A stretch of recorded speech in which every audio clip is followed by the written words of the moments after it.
Bonjour, vous êtes de la FTBC et nous aimerions savoir quelle est la chose la plus importante que vous avez apportée à la CSTT. La chose la plus importante que nous avions apportée à la CSCT dans le cadre de l'économie sociale à travers notre mutuelle de crédit épargne logement, c'est l'augmentation des membres. On est passé de 2 organisations de base à 7 organisations au jour d'aujourd'hui depuis ces initiatives. Est-ce que vous pourriez nous dire pourquoi la formation des syndicats est importante quand ils veulent commencer à donner des services financiers?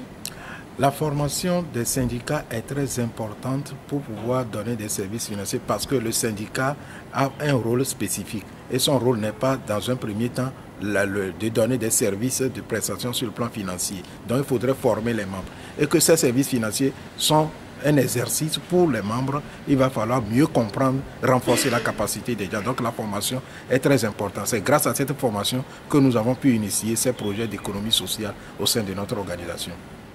Si vous aviez un conseil à donner à vos collègues des organisations syndicales qui veulent commencer à donner des services financiers, quelle serait la première étape à suivre dans cette démarche? La première étape en tant que conseil pour les organisations syndicales qui veulent initier ces activités, il faudrait d'abord qu'ils se forment. Former leurs membres en matière de gestion administrative et financière des activités d'économie sociale et solidaire.